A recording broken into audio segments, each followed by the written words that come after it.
We got 7 different stories from 7 different media outlets, you guys. It's time for another episode of Regan's Newsround. Let's go.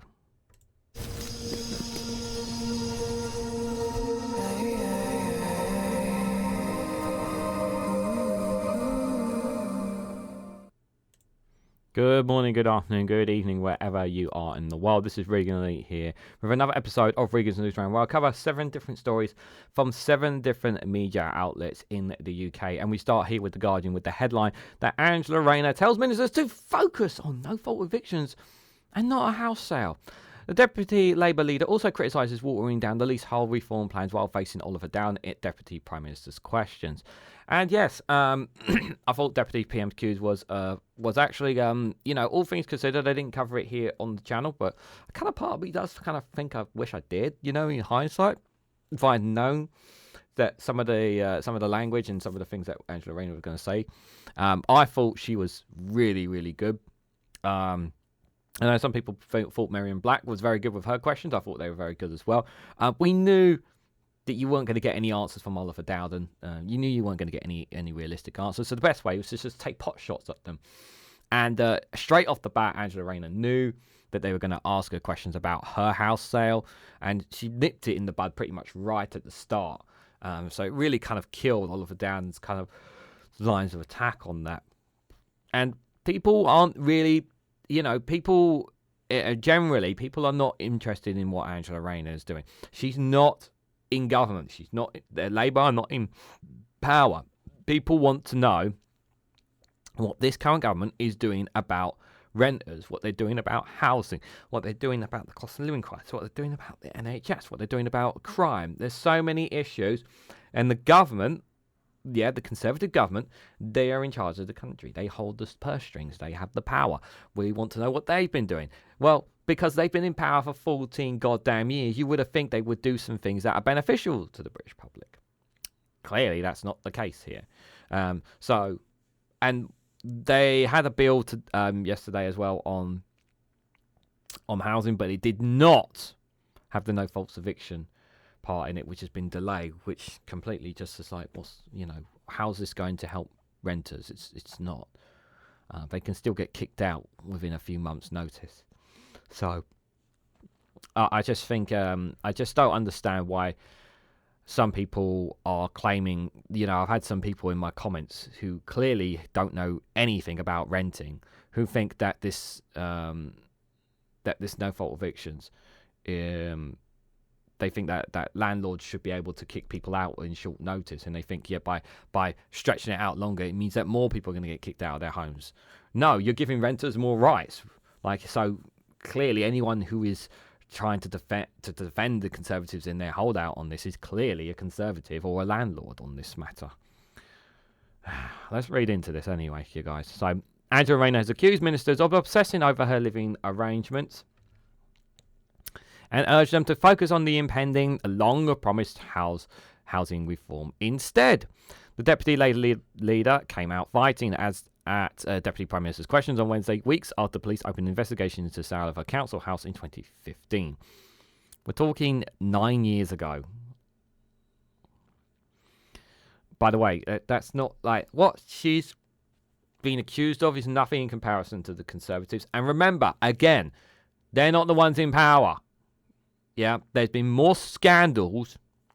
There's been so many scandals coming from the Conservative Party. So many. It's insane. And they don't talk about it enough. She opened her remarks at a dispatch box by saying, I know the party opposite is desperate to talk about my living arrangements, but the public wants to know what they're going to do about theirs. When will he get a grip and end the no-fault evictions? Exactly. Oliver Dowden and Rayner stood in PMQs while Rishi Sunak is on a defensive focus trip to Poland and Germany. Rayner took aim a personal jib at Dowson, who is one of Sunak's most loyal lieutenants and helped destabilise Boris Johnson's government by resigning as Tory chair over the double by-election losses in 2022. Dowden had reportedly been urging Sunak to call an early election. Rayner told the Commons as he finally realised when he stabbed Boris Johnson in the back to get his mates at number 10, he was switching the biggest election winner for a pint-sized loser. If you haven't seen the clip, guys, do check it out. I did get a clip of that clip of that on the Snowflake Watch. So if you haven't seen that, it's really, really brilliant. Downing joked that Rayner would be claiming the House of Commons as her principal residence soon. Deputy Labour leader is facing questions over whether she paid the right amount of tax on the 2015 sale of her Stockport Council house. There is a dispute over whether it was at her principal residence at the time. It's been a pleasure to have another exchange with Rayner in this house, our fifth in 12 months. Any more, and she'll be claiming it as her principal residence, Downing said. Later in the session, Deputy Leader is always looking to attack others' failures, but never the one to take responsibility for her own. And again, it's funny how they talk about responsibility when they don't take any responsibility for their actions for 14 years. Because you never hear them saying, you never hear them apologising. You know, you hear sometimes they'll say they regret certain things, but they will never own up to their faults and their mistakes in any way, shape or form. They just don't do it, the Conservatives. They think saying sorry or apologising is a bad thing. Rayner has faced calls to publish the legal and tax advice and said she received to prove that she does not own capital gains tax and up to $1,500 on the profits of the sales of her house. Rayner said she will publish details of her tax arrangements only if the Conservative ministers publish theirs, but has promised to resign if she's found by the police to have committed an offence. She warned that because of the death of affordable housing, deafs families are trapped in temporary accommodations and stuck on the waiting list. And that is one of the biggest problems, is that people have been stuck on waiting lists for so long, guys. It's really, really infuriating. People, there's not enough homes. Not enough homes are being built. We have too many homes that are derelict as well. Not enough of them have insulation. Not a lot of them are full of mold and damp and are just worn down. Yeah, we have a lot of homes in the UK which are just not deemed safe for human habitation. Let's just put it like that. And we're not fixing up these homes, and we are relying too much on the private sector to do things for us.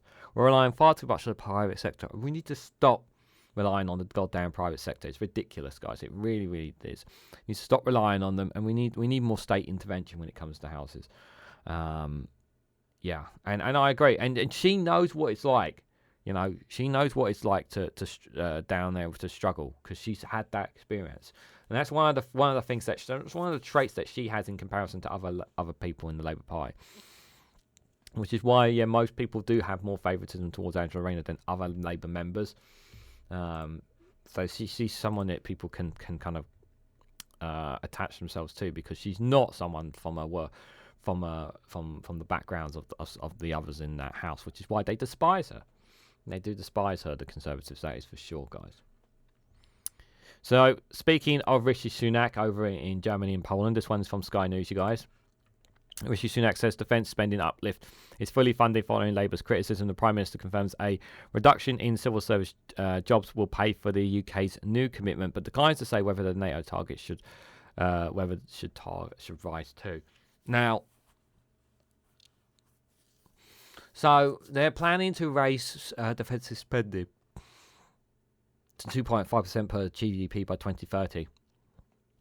And someone somewhere was saying about, Labour could outflank the Conservatives by promising to raise it by 2.7%. Now, I agree that we do need to keep up our defence.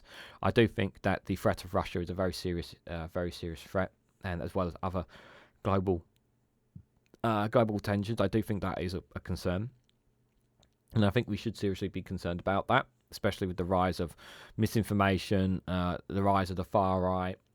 These things could have dangerous repercussions if it's not careful. And I do worry about, obviously, what's happening in Ukraine and Russia's position there.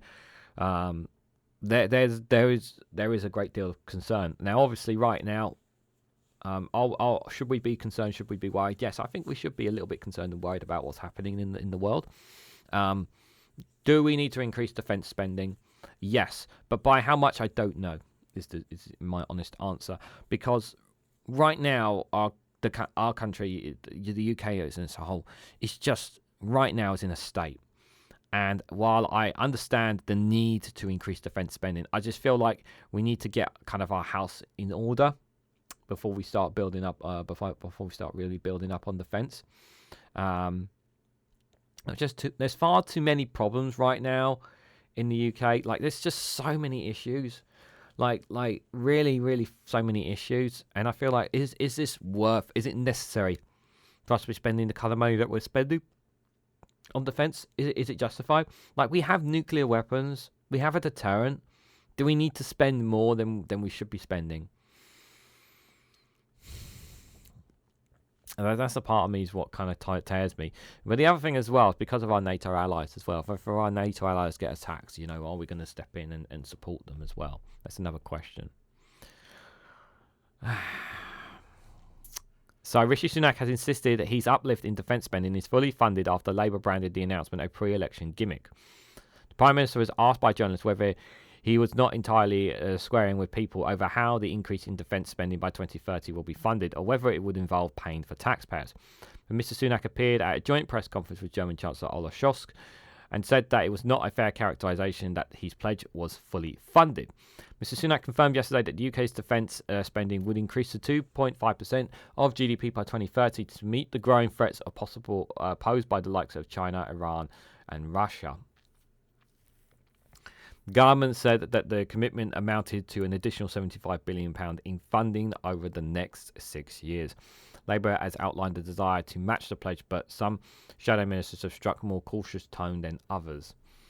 Speaking today in Berlin, the Prime Minister said Chancellor Jeremy Hunt had conducted a detailed exercise that gave us the confidence that we can release the savings needed.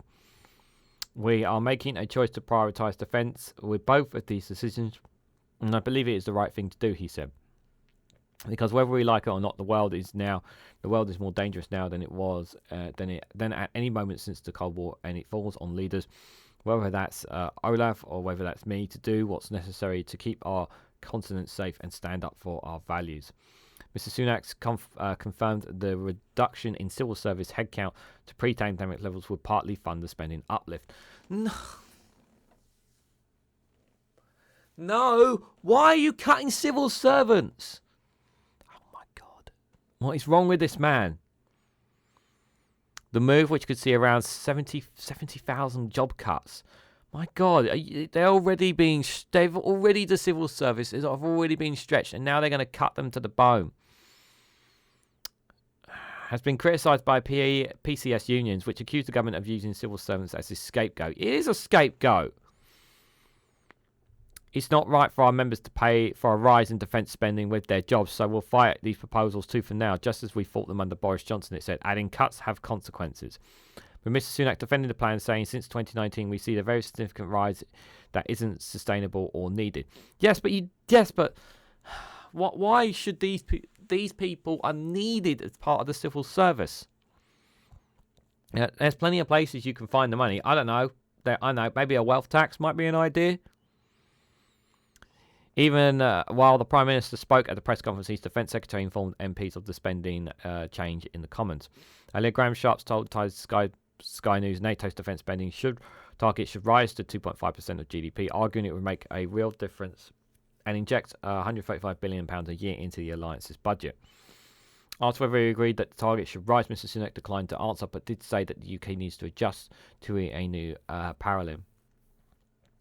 I do think NATO needs to consider increasing their budget overall as a global defence alliance. I do think that is something that needs to be considered. It's clear that the world that we're living in is increasingly dangerous, and I think it's right that in the light of what we recognise that we need to do more, he said. Earlier today, Embry Thornberry, Labour's Shadow Attorney General, told Sky News her party would wanted to move towards the government's 2.5 spending pledge, but would not comment on the 2030 target unless there was a plan that made sense. Where circumstances allow, we will move towards 2.5%, she told Kate Bird.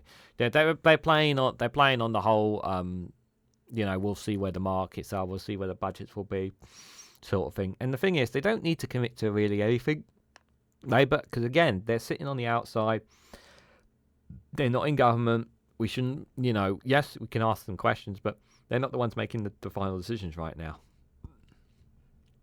But she added, you wouldn't expect me to come on and say we could spend $75 billion by 2030 without having a plan as to where we're going to get the money from. And she said the government's documents on defence spending did not contain a single word about how they were going to pay for it, and calling it a gimmick. Her comments appear to roll back claims made by Steve Reeves, the Shadow Environment Secretary, who told Politics Hub's that Sophie Ridge yesterday that his party were aiming to match the current government's figures by the end of the decade. Yeah, see, the whole physical responsibility, which is what Rachel Reeves has always been saying, guys. They've got to have physical responsibility when it comes to this stuff. Whether they'll keep to physical responsibility is another thing. But on defence is important. It really is important. I understand how people feel about defence. Some of that money should go towards other things. There's no question that there needs to be a deep look at the budgets and where money is going here and whatnot. I understand that. I really do, guys. But we do need to increase spending. I don't know if 2.5% is right or not. But the thing is that what I want, the best thing to understand is that we are spending. We are already on our targets when it comes to NATO spending. So it is up to other nations to match the spending that the UK are doing. I mean, yes, the UK are going to commit more. We already know they're going to commit more. Both Conservatives and Labour. Labour are going to commit more. They are going to commit more. Labour. I expect them to. But it is also up to other nations to increase their spending commitments on defence as well. So I do think that the UK gives more than it needs to sometimes, but I also understand as well. So I'm kind of sitting on the fence, to be fair, guys. What do you think about defence, Ollie? He says defence is important. Pingu doesn't care. He's just bossing it right there with the lava lamp and the orb. But yeah. So what's that, Pingo? Oh, okay. Pingo wants to remind you guys, if you haven't already, please hit the like button. And what's that? Oh, and share this across social media so others are notified of this video. And yep. Oh yeah, I was going to say that too. And subscribe, because that really does help support the channel, guys. So doing that for us really does help support us, guys. So thank you so much for everyone who's done that. Greatly appreciate it. So this next one, guys, we got for you is from the BBC. The headline here is overpayments to carers must be recouped in a compassionate way, ministers. So what we've had a situation here. I'll just read this next bit just for reference. It is right for the government to recover overpayments of benefits to unpaid carers, but this must be done in a compassionate way, Deputy Prime Minister Oliver Dowden has said. So Oliver Dowden was asked about carers and how some of them are being treated when it comes to repayments and overpayments and where those mistakes are made. And it's totally understandable, but him saying it's in compassionate way, when we've seen the way that HMRC, where some of the ministers and way people are being chased when it comes to money, especially those on the lower end, are being really, really, really rough and cruel, I would say, on this. And I sometimes feel like that they don't chase the right people. They don't chase the right people on this. I understand mistakes can be made, mistakes happen, and I honestly don't think that I do think that some people don't unintentionally get more pay than they don't, and then when they're told they'll give it back, they would give it back, just because it's not their money. But there are some people who will try to get away with it, and obviously they should pay the price for that. I mean, there are some who just don't care. But there is a way to do it, and sometimes I think the government doesn't have a compassion, because, and especially when carers, they don't get enough pay. There's so many departments and so many sectors that are not getting enough pay in any way as it is, and carers is just another one of them, you guys. So, is it right for the government to recover overpayments of benefits to unpaid carers? It is right, for the government to recover overpayments of benefits to unpaid carers, but this must be done in a compassionate way, the Deputy Prime Minister Oliver Dowden has said. Now, some have said they were told to repay thousands of pounds after erroneously being overpaid carers' allowance. Now, Mr Dowden has said that appropriate discretion should be shown in such cases. However, he added, it is right on behalf of the taxpayer to be able to recoup those overpayments. Full-time carers can claim £81.90 a week, but they become eligible for the whole amount if they earn more than £151 a week after taxes and expenses.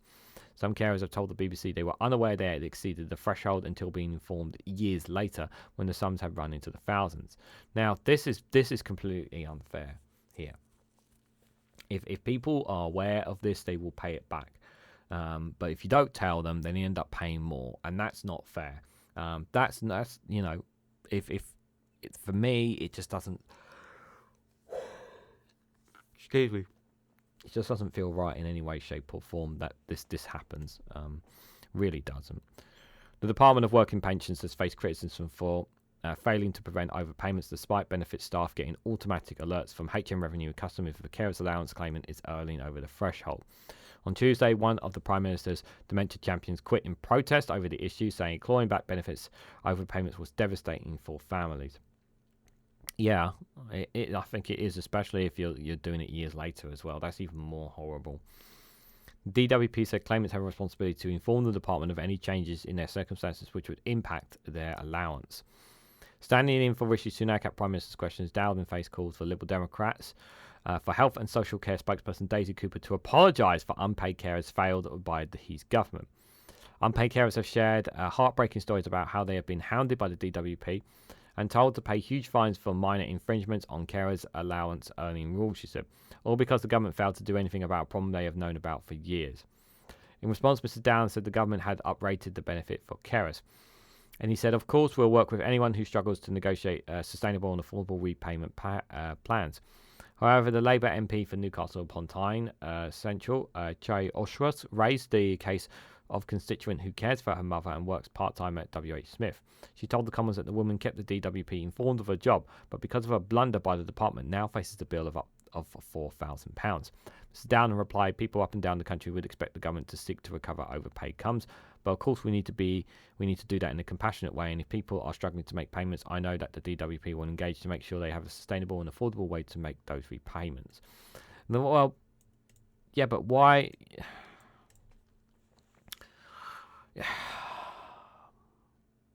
You follow the rules and they still get punished for this. That's the thing that really sticks in my head when I think about this, guys. Like, following everything down to the T, these carers, and another one here, and now because DWP aren't doing their job,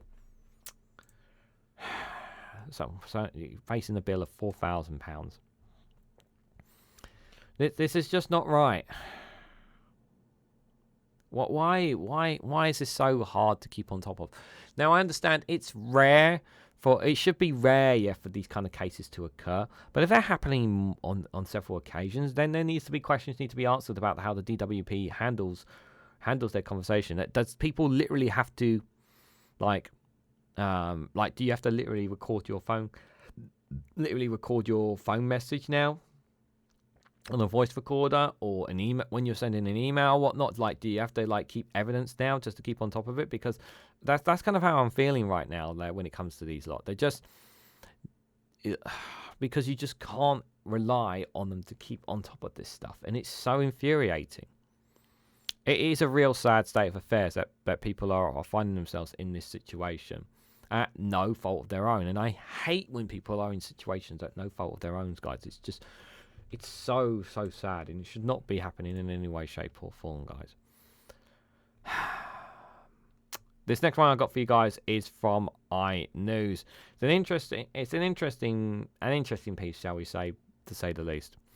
The headline is, as well, get rid of the Tories inside the hyperlocal plan to smash the blue wall. So Lib Dems keep losing deposits, but there's confidence a ruthless target approach under Ed Davis will work when it matters. Now, the Liberal Democrats, I just don't I do feel like some people are voting Lib Dem not because they like the Lib Dems or they like their policies or whatnot. One of the things that some people don't have the best phase of memories is that, they approved austerity in 2010 with the Conservatives. They improved those first 5 years of austerity. People tend to forget that, and They could have stopped austerity. They could have done. And they played into it just to be in power. And did they really get enough things done during that time? Not really, no. And without a doubt, their credibility was really damaged since then. And a lot of the seats that they have won ended up going into the hands of the Conservatives. One thing, like, even I generally hope that if ever a day comes where the Greens find themselves in this situation, that they never fall for the same trap that the Liberal Democrats fall into, just as a piece to try and get into power, especially when you're giving far too much of it to the Conservatives. And that's kind of the thing what's happened there to them. So since then, the Liberal Democrats have kind of been, in my opinion, a bit all over the place. When Brexit happened, they tried to fight for the whole Remain campaign, and then, when after 2019, they kind of just nipped it in the bud completely.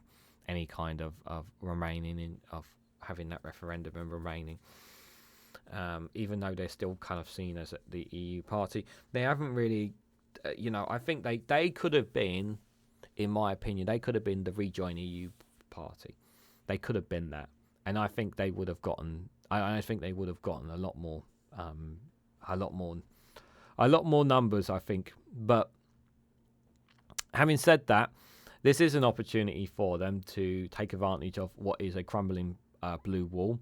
We know that a lot of people are really unhappy with the Conservatives right now, and a lot of people as well within those blue walls are simply not going to vote Labour because they just don't trust Labour, and it's totally understandable. And the Greens, the problem with the Green Party is that they don't get enough media attention. And if they got the same media attention as Reform been getting, they would get a lot more council seats. But is Ed here gonna be able to really make a difference to the party? Is he really going to be able to push them forward? I mean, one of the things they're pushing around is around healthcare, in terms of policy, again, while this is all good, I just feel like they're just jumping off the back of the fact that the Conservatives are facing wipeout and they're going to gain seats for it. But are they going to be able to hold on to those seats? This is the question after this. So let's say, hypothetically, we have this general election. The Conservatives get wiped out to a certain extent. Liberal Democrats take a lot of blue wall seats, and Labour take back all the seats up north and whatnot. Are they really going to... are the Lib Dems really going to make an impact? I'm very, very cautious about any kind of thing like that. But let's read what they have to say in this. So the outward signs have not been good for the Liberal Democrats. Flatlining opinion polls, ratings, frequent lost deposits in parliamentary by-elections, and a lack of visibility on the national stage. But underneath the surface, thanks to a revamped election machine, the party is quietly confident it can make significant gains. The Lib Dems are taking the mantra that all politicians is local to extremes that they ruthlessly focus resources on a small number of areas into a drive to triple or even quadruple the number of MPs the party won 5 years ago. The next goal under the radar strategy is to pick up council seats in places such as Berkshire, Cheshire, Surrey, Dorset, Hertfordshire and South West London in May's second English council elections as a precursor to oust their Tory MPs later this year. The large majority of the parliamentary constituents in the Lib Dem sites are currently in Conservative hands. But all but 6 of the 30 seats they could win as a 10% swing are represented by the Tories, including Goldsman and Ash, held by Chancellor Jeremy Hunt, and Esker and Wolston, where the former Deputy Prime Minister Dominic Raab is stepping down. Party source says it tends to be middle class, sometimes affluent areas, which used to be what you would describe as One Nation Conservatives. Boris Johnson has shattered that for them, and there's a sense that the Tory party has abandoned them. The Lib Dems insist they will not make the same mistakes again after being over-optimistic at the last 3 general elections, ending up performing dismally on the big night. Well, yeah, I was just about to say. In 2019, Joe Swinson predicted our party would catch up to 100 seats and was presented to be electorate as Prime Minister in waiting. Oh, Joe Swinson, what a dummy she was, guys. What an absolute dummy she was. I apologise, guys, if I appear a little bit knackered. It is like 7 o'clock in the morning here on the 25th of April, for those wondering. But my God, like, Yeah, I still remember those speeches she was making, and I was just saying, "You what? You what, Joe? Like you're just talking out of your backside." And guess what happened to her, guys? Guess what happened? She lost her seat. Thinking she was going to be a prime minister waiting, she ended up losing the seat. Her own seat. How embarrassing! A Lib Dem leader loses her own seat. She had nothing. In the end, it won just 11 after spending its resources far too widely, and Miss Swinson not only failed to win the keys to Downing Street, but lost her parliamentary seat in a campaign derided by an internal party review as a high-speed car crash. It was a massive car crash for them. Her successor, Sir Ed Davey, ordered a change of tactics with priorities given to seats where the party has a realistic chance of winning. In almost every case, there are concentrating on traditional Tory voters, disillusioned with the record of Boris Johnson, Liz Truss and Rishi Sunak. The next election, Sir Ed has declared that it's all about getting rid of the Tories. Their campaign are being closely tailored to local concerns such as planning, GPs and ambulance waiting times, farmers' worry and sewage dumping in rivers. One party source said it was no coincidence that many of the areas where the Lib Dems are steadily building strength are served by Thames Water. That's a very easy one to kind of target, with regards to the water situation that we've had. Traditional Lib Dem themes of electoral reform and Europe have been pushed to the margins, with Sir Ed ditching his previous commitments to overturn Brexit.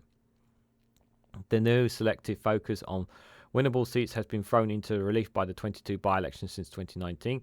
Lib Dems demolished the massive Tory majorities in four, and yet lost their deposit in 14, regularly finishing 6th, 5th and even 7th behind the likes of the Greens, Reform, UKIP and Britain First, the Yorkshire Party and Reclaim. Ouch! That's really bad. The party game had been overseen by Sir Ed, who had long been keen I can't say that word, with the party's chief executive Mike Dixon and its director of field campaign Dave McCobb. They are backed by an increased campaign team charged with overseeing local initiatives to keep abreast of issues that preoccupy the voters the party aims to win over. The party, which insists it has not finalised its general election hit list, has also instigated a scheme under which activists who hit targets for recruiting new members, raising funds, knocking on doorsteps and delivering leaflets receive extra campaign cash. It's believed such a ground war approach will counter the large sums the Conservatives will be able to spend on the air war once the election is called. The Lib Dems have reinforced their hyper-local tactics by beefing up their council strength in target areas and taking control of local authorities where they want to propel MPs into Parliament. The formula, according to a senior Lib Dem, is establishing a local party who are focusing on one or two of the issues that matter to the people, while the challenge is to show that you can make a difference by having a Liberal Democrat MP. In party headquarters in Pimlico, strategics point to a precedent of the 1997 campaign when the Lib Dems under Paddy Ashdown lost almost 760,000 votes, but gained 28 seats for a total of 46. Davey has learned from the Ashdown years. Under first past the post, you have got to focus on where you can win, as a veteran told Iron. Under Davey, there's more of a ruthless sense of where we can win. Yeah, you can't. Yeah, I mean, obviously, you can't just go for every single seat. What they did in 2019 was stupid. This is not. They can't. The election system we have is just folly. So it just makes total sense here to target specific seats under the system that we're in. He added that this year's terrain is even more preposterous as the current Tory government is weaker and more unpopular than John Major's administration in the run-up to the 1997 election.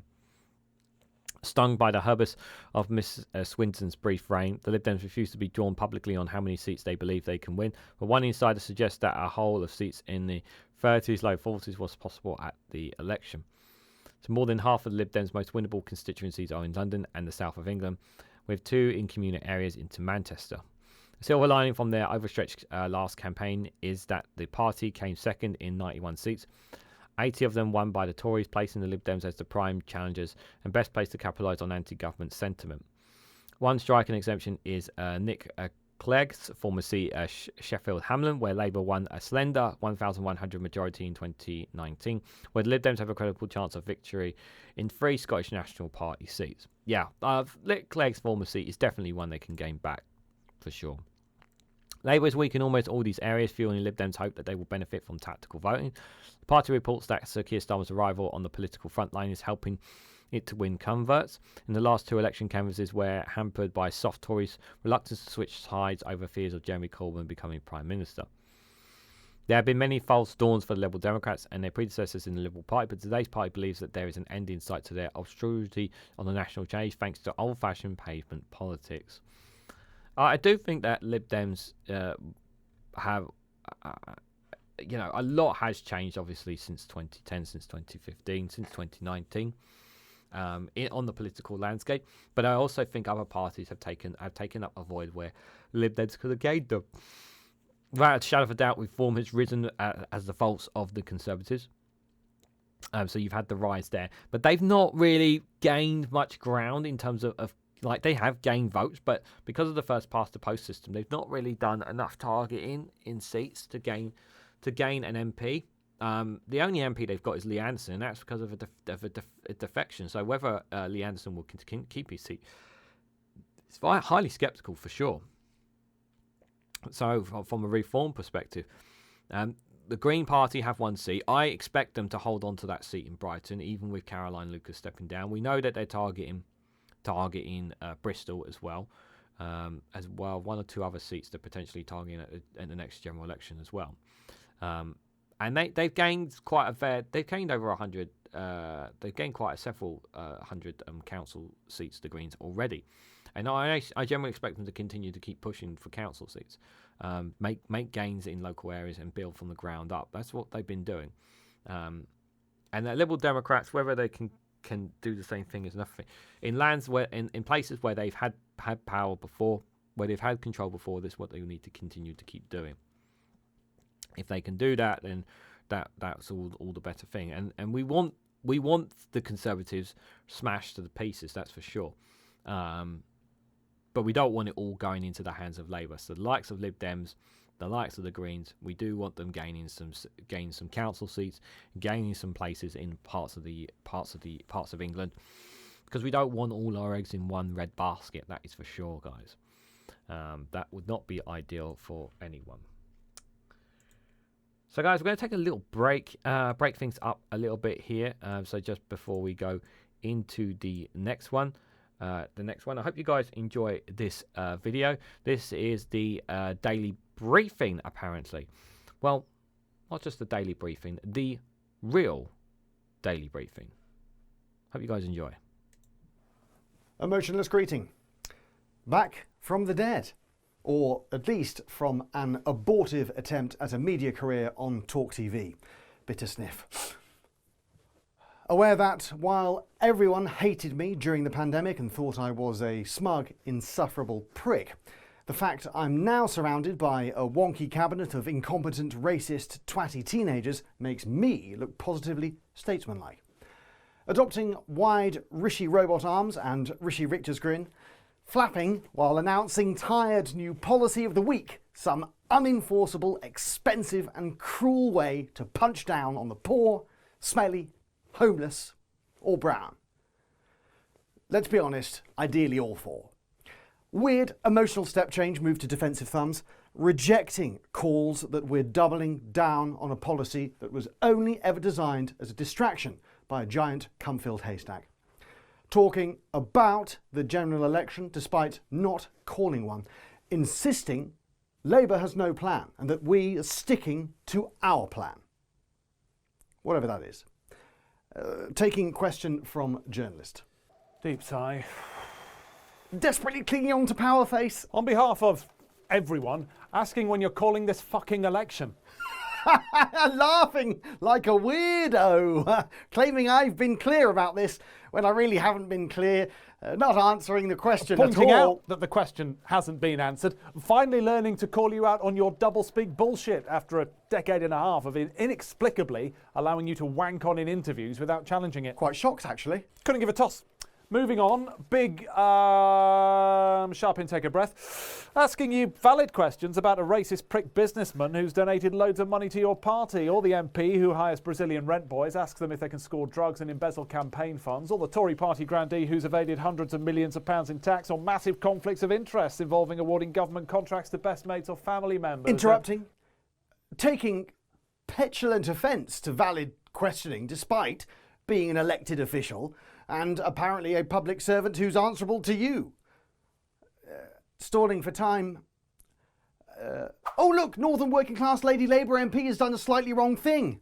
Oh, totally ignoring all the corruption I just listed and then going on about that story until my head explodes, seemingly incapable of talking or writing about anything else for weeks. Good boy. Warm thanks. Right, what about her tiny amount of tax? It should be on the front pages for weeks. Turning back to camera, job done. Delighted to see we're delivering on Rishi's promise of integrity, professionalism and accountability at every level.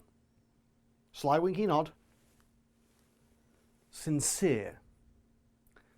Thank you. And that was your real daily briefing from a real Prime Minister, Larry and Paul there.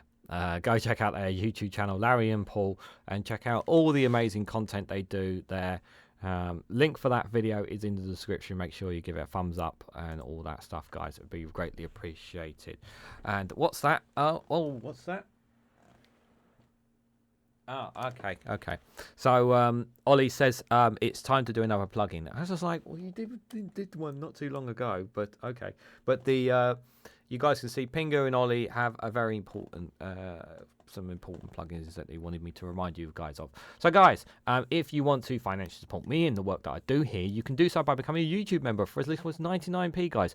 Being a YouTube member really does have some nice perks to them.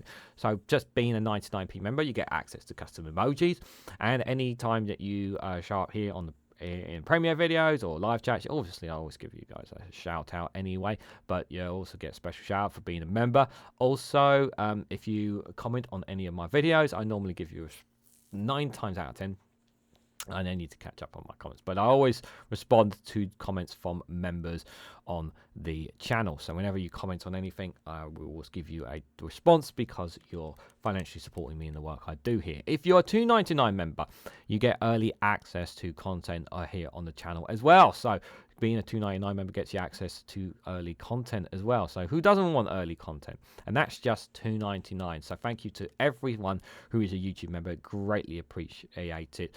I do have a target to reach by the end of the year, so if we can get there, it will be fantastic. So everybody who has become a member in any way, shape or form, thank you very much for doing that. Otherwise, if you wanted to financially support me, if you didn't want to do it via YouTube, and that's totally understandable, if you didn't want to do it that way, you could also buy me a coffee. Link for that is in the description as well.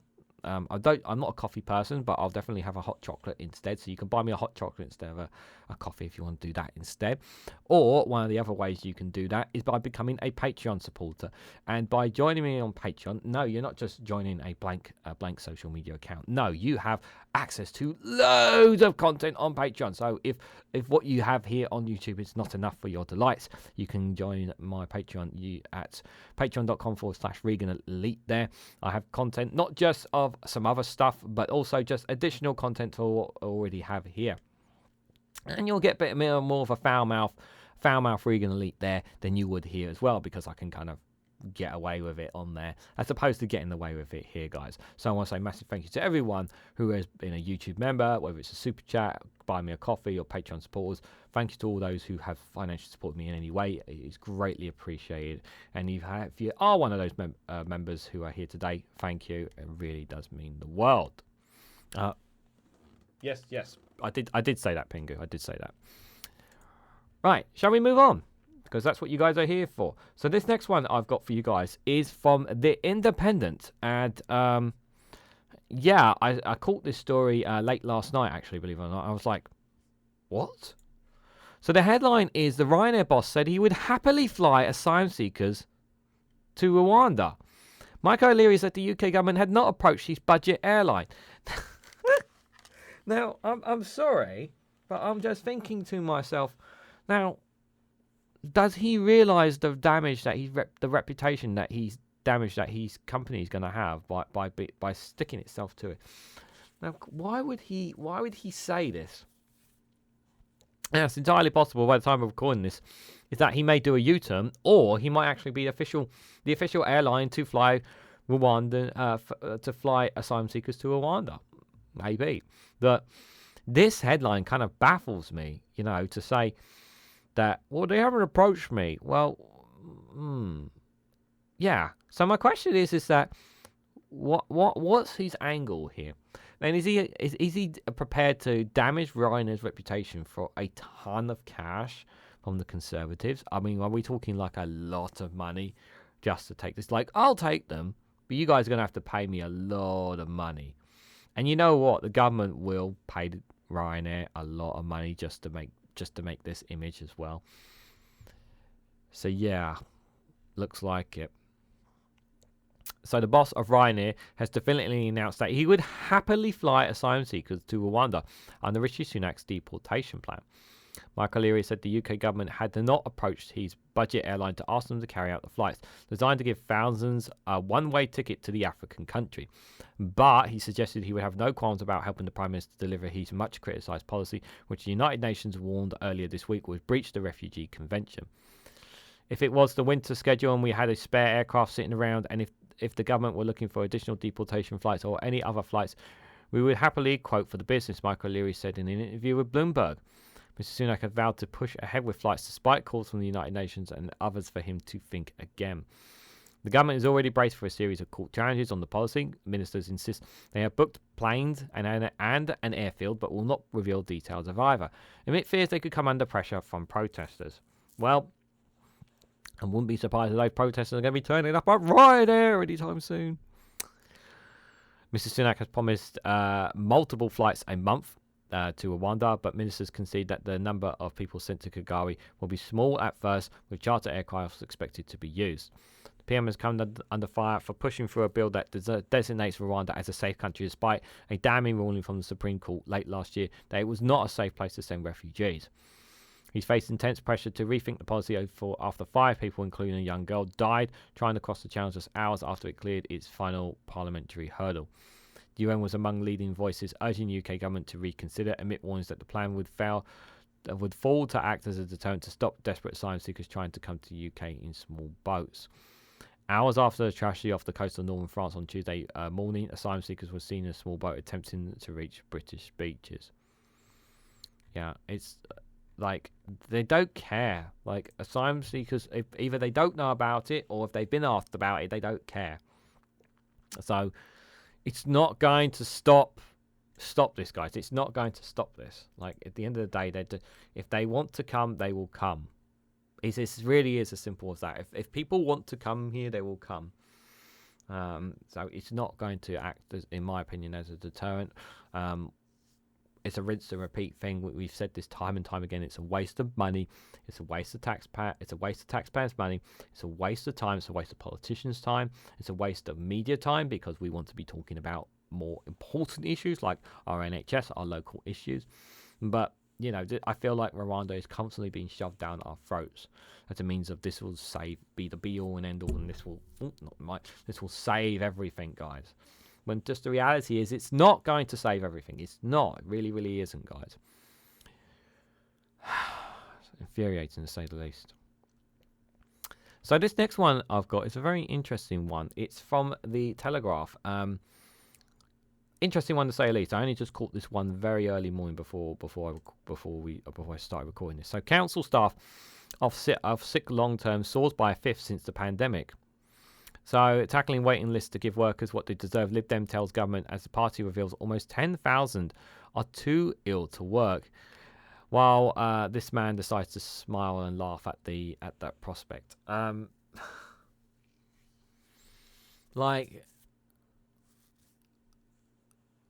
This does not surprise me, and the thing is that there's so many things you can look at when you think about this as well. Like, here's the thing, right? So it says a council staff off sick for long terms has soared by a fifth since the pandemic. What people need to understand is that when we have a healthcare service that's not fit for purpose right now, that people aren't able to get their medicine or get to see their GP and whatnot. And some people have not been able to recover since COVID. Some people have long-term COVID, all these things. So many work sectors have suffered as a result of people not being able to work. And then what happens is if those people aren't able to work after a long period of time, they might likely let go. And then when they let go, what happens then? Well, they end up going on benefits, don't they?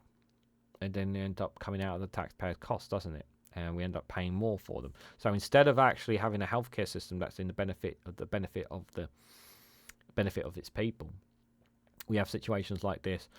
And the council staff being off sick, this is just another department that's suffering as a result of this, as a result of our healthcare not being there for people when it needs. So yeah. The number of council staff off work on long-term sick has risen by a fifth since the pandemic. Almost 10,000 town hall workers are currently off work through long-term sickness, according to figures obtained by the Liberal Democrats. 6 in 10 have seen a rise in the number of staff off the long-term sick leave since 2019, a year before the COVID outbreak. Long-term sick leave is classed by the government as 4 or more weeks out of absence because of sickness.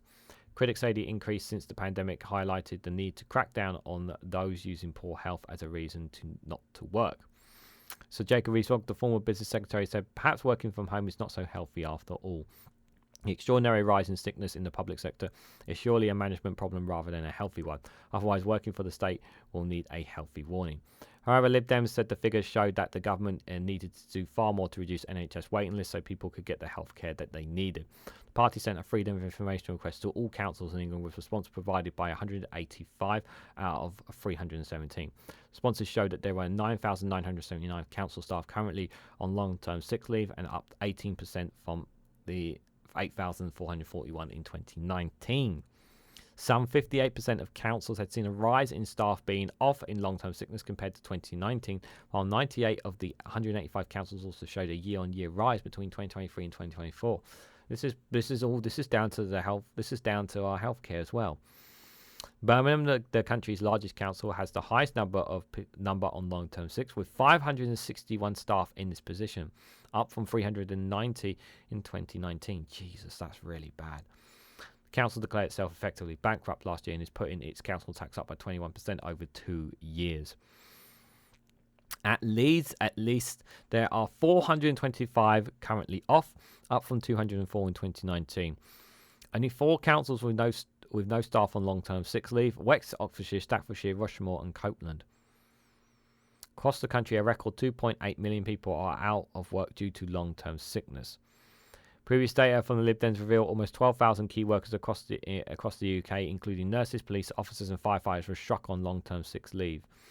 Darwin Friends, head of researchers at Taxpayers Alliance, says taxpayers are fed up with this sick leave culture that has spread like an endemic from Whitehall to Town Hall. The public sector posts are higher sick leave than the private sector, which is shocking given hours tend to be shorter, annual leave is more generous and flexible working more common. See, this is where they're painting a picture that it's all the public sector are lazy. I don't accept this premise at all. Local government should ensure that this system is not being abused and should aim to bring levels in line with the private sector. Helen Morgan, the Lib Dems local government spokesman, called on ministers to cut waiting lists and ensure people receive good quality care so that they can return to work faster. These figures reveal a long-term sickness endemic hitting local councils across the country, she said. Council staff are working hard every day to deliver for their local communities while facing the stress of government funding cuts and having to cooperate on a shoestring. Under the Conservatives, more people are going off with long-term sickness and not getting the support they need. Rishi Sunak is happy to point the finger at staff who are ill while ignoring the serious issues caused by this government neglect of the NHS. The NHS is stretched and it is than it's ever been, and this government is to blame. They're failing patients and are hurting our local systems at the same time. Ministers need to tackle a waiting list and give workers across the country the high quality care they deserve. And that's 100% true. They need to be given the care that they need. Private or public sector workers. More needs to be done. And like everything kind of ties together here, guys. If you want to grow the economy, you need to have a workforce. And if your workforce gets sick or unwell, you need to have a healthcare for them. If you don't have a healthcare for them, that means that they're not able to work, which means that they're stuck on benefit, which means that they're just sitting on the sidelines, which means that that workforce that you need to help grow your economy is not there. So what is your solution? Well, the other solution is to bring in more workers, but you don't want to bring in more workers because you have a problem about too much immigration. So what do you do then? Well, then you try and force those who are on benefits, or those who have disabilities and whatnot, trying to force them to work longer, because obviously you're not going to bother fixing the healthcare system that we have right now, because you want more people to go private than go with our public sector, because you want people to pay out of their own pockets for their mum's dying cancer treatment, instead of actually fixing an NHS that has been in absolute crisis for a long, long time, ever since 2010, because back in 2010, before then, we had one of the best NHS national healthcare services on the planet, but we don't really want to talk about that because people tend to forget that. Did you catch all that? I could go on and on and on about it, but it really is important. Healthy workforce, healthy economy.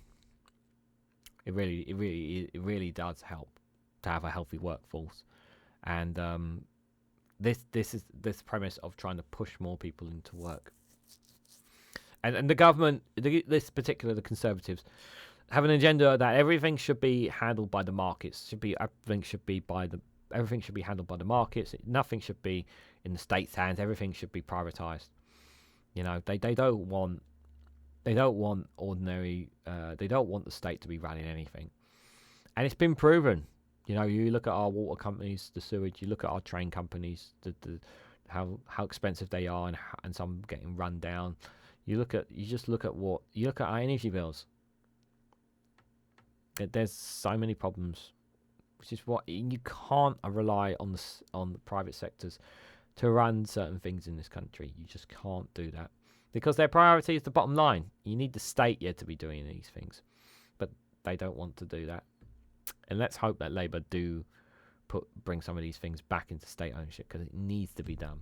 It really does need to be done, guys. For all our benefits, to be fair, guys, for all our benefits.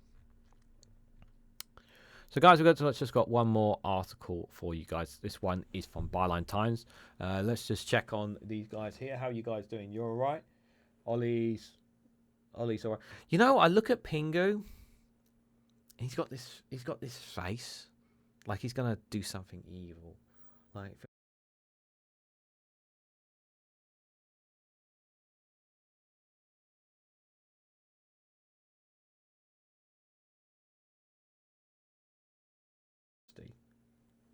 You just can't trust Pingu. He's got an evil intentions, you know. I've heard some funny names about Pingu, and I'm not going to be mentioning them here. But anyway, let's read this last one for you guys. So this one is from Byline Times. The headline is "Just a fraction of voters who lack voter ID apply for free identification in warning signs for mayoral elections." The low take-up of the government's voter authority certificate poses a risk to voters in May's local election, campaigners warn. And this is not a surprise, because, again, while, you know, not enough people are being made aware about the needs for voter ID. Now, there has been an improvement in campaigning. There has been an improvement. I welcome that I welcome that online. We've seen a lot more those online. But I don't see enough of it in our newspapers. I don't see enough of it word to mouth. And there's still going to be a significant number of people, and we're going to see it in these local elections next week, guys. We're going to see a lack of people not going to be able to turn up to these polls without ID, and they're going to be turned away. And it's easy for people to say, well, it literally says it on their ballot, on their electoral form or whatever when they turn up. It says on it they need ID. Yes, but how many people? But not everyone knows that. Not everyone pays attention. Some people don't even pay attention to any politics whatsoever, and still cast their vote and don't really think about much. So everybody is different. So please don't come on here saying, well, they should have been paying attention. Well, no, not everybody gives a damn about politics. Some people just want to live their lives and not even think about these things. So it's really, really important just to emphasize that, guys. And I think it's really, really important. Should there be more to highlight this? Yes. Should we even be having this? No. It should be scrapped altogether. And I think we really should be. I really think there should be there really needs to be a much bigger, louder campaign to have this scrapped, because now that we have this, it feels like it's never going to go away.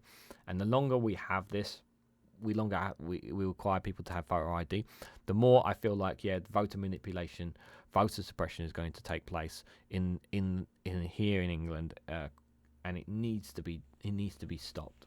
It really, really does. It's not necessary. It's really not necessary, you guys. So barely a tenth of voters who lack voter ID are likely to have applied for the government's free form of identification ahead of next week's local elections, according to analysis of official figures. Research by the Electoral Commission shows that people who are unemployed, people with disabilities and people from lower socio-economic backgrounds are less likely to have an accepted form of ID and should therefore apply for the free voter ID, a voter authority certificate, VAC. But analysis by campaign group Unlock Democracy shows that despite a slight uptick in recent applications for the free ID, the number of applicants is half of what it was over the same 100-day period ahead of the 2023 local elections. This is despite more voters being expected to head to the polls this year for many councils in England, as well as the mayors and the police and crime commissioners. Between mid-January last year and the 25th of April 2023, 89,654 applicants were made for a VAC. In that same time period to the 24th this year, just 41,742 people have applied. Yeah, those numbers are way too low. The government's own research in 2021 found that 4% of eligible voters do not have an appropriate photographic ID, equivalent to more than 1.68 million people in England and Wales. While that figure may have declined in the time since, Unlock Democracy estimates that 1.5 million voters are still likely to lack necessary photo ID to vote. The deadline to apply for the VAC passes at 5 p.m. today, the 24th of April. Tom Brake, director at Unlock Democracy, said that today's figures are an unhappy reminder that voter ID will once more rob huge numbers of eligible voters of their right. The government's voter authority certificate scheme has proven itself to be a total failure. We already know that from last May, the impact of voter ID will be many thousands prevented from voting, disproportionately young and disabled people, and voters from minority backgrounds. Worse, with severe high-profile mayoral contests taking place this year, the damage will only be greater. Voter ID is an unnecessary, discriminating and costly failure that's damaging UK democracy. It should be abandoned before even greater damage is done at the general election. Ahead of today's 5 p.m. deadline, which is already passed, Craig Westwood, Director of Communications Policy and Research at the Electoral Commission, said the free ID helps ensure that everybody is able to take part in May election, even if they don't currently have an accepted form of voter ID. The process of applying doesn't take long, and there is information support available from the Electoral Commission to your local authority. And if you have friends or family who don't have an accepted form of voter ID, please spread the word. If you missed today's deadline, you can still apply in time for the general election. The VAC scheme was set up with the aim of ensuring that people without a qualified ID would still be able to cast their vote at a polling station. The Electoral Commission found that around 44% of all people who said they did not vote at last May's local election listed voter ID requirements as the reason, calculated to be around 740,000 people. More than 14,000 people also recorded as being turned away from polling stations and failing to return due to voter ID in last year's English local elections. But as a recent DLUHC report concluded, the actual number of people in England could not vote is likely to be much higher. Urban areas such as London, where high-profile mayoral contests boost turnout, are likely to be hit hard by the voter ID policy. A report last September by the All-Parliamentary Group on Democracy and the Constitution described the voter ID system as a poison cure. Ministers have long insisted that the introduction of voter ID is to make elections safer. However, out of 58 million votes cast across free elections in 2019, there were only 33 allegations of the type of voter fraud that the voter ID scheme could have prevented, with which only one resulting in the conviction, Unlock Democracy notes. So out of all that, only one person. It is estimated that the policy will cost up to £120 million over a decade to implement, due to the extra staff training and large polling cards advertising the policy and the rollout of the free ID scheme. Recent polling found that 16% of voters, age respondents in Britain, were not aware of voter ID requirements, equivalent to around 5 million people. Among the 18 to 24-year-olds, the figure rose to 27%, more than 1 in 4. accepted forms of ID, including a UK European Economic Area (EEA) or Commonwealth passport, UK or EEA driving license, some concessional travel pass such as UK government-funded older person bud pass or an Oyster Plus 60 card. Voters can use expired ID if they are still recognisable from the photo. There have been considerable criticisms of the large number of forms of ID accepted for older voters, but almost none designed for young people. Applicants for the free ID can be submitted online or by completing a paper form and sending it to the local council's election system teams. Voters must provide a photo, their full name, date of birth, the address they are registered to vote, and their national insurance number. Applicants must already be registered to vote before applying. So this is the January to February 8th. It's the daily applications there. So you can see this is from this was last year from January. Up till the 25th of April. You can see the online and paper forms there. Online obviously just skyrocketed there. This is the equivalent figure for 2024 here. You can see again online has increased. Note that far lower daily averages for the applicants there on the left there as well. So this is roughly the same period there as well. One thing I will say with regards to this, guys, and I've actually said this in the past, but I'll bring this back up again when it comes to voter ID. One of the things that we generally should have done is, if we were going to implement this, we should have every single person in England should have been issued a free voter ID card, and an app should have been created so that people, if they didn't have the ID card, you'd have an app that identifies who you are as well. An app issued by the government as well. You could have done one of those two things. And by doing that, yeah, you give people the power to vote. And it should have been free. And you should have been completely free. Now, like, I'm glad that they have a voluntary free system for people to be able to vote. Excuse me. Apologies. But still, guys, it's just this should not be in place in any way, shape, or form. To put a barrier in front of people like this, it's not right. It really isn't. So many people are going to be denied their right to vote. And I know that we don't have a fair electoral system. I know first past the post. I know it's not a fair system. I know that, guys. I know. But still, their vote matters. People's voices matter. And they're not going to be able to give that voice because they're not even going to be able to be allowed to cast it because they don't even have an ID form, which is not right. And it's not fair in any way, shape, or form. So, guys, I want to say a massive thank you from myself, from Ollie, from Pingu for coming to Regan's Newsround. What did you guys think of some of the stories that we covered today?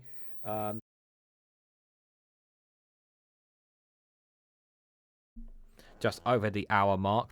Might try to play against me here. So we covered quite several stories about council staff losing long-term sickness, Ryanair boss thinking he can fly to Rwanda, talking about the Lib Dems, overpayments for carers, Rishi Sunak talking a lot of nonsense, and Angela Rayner saying, let's not talk about my problems, let's talk about your government problems. What do you guys think of all these stories? Let me know your thoughts and more in the comments section down below. If you've watched on the live premiere, thank you guys for coming along, much appreciated. But just before everyone goes, if you can do just one little thing for me. If you haven't already, please hit the like button, we greatly appreciate it. Share it across social media so others are notified of this video. And subscribe, because it really does help support the channel. And if you want to go one step further and financially support me and the work that I do here, you can do so by becoming a YouTube member for as little as 99p. Or join me on Rumble or Patreon for exclusive content there as well. So thank you all so much for watching, and I hope to catch you all very, very soon.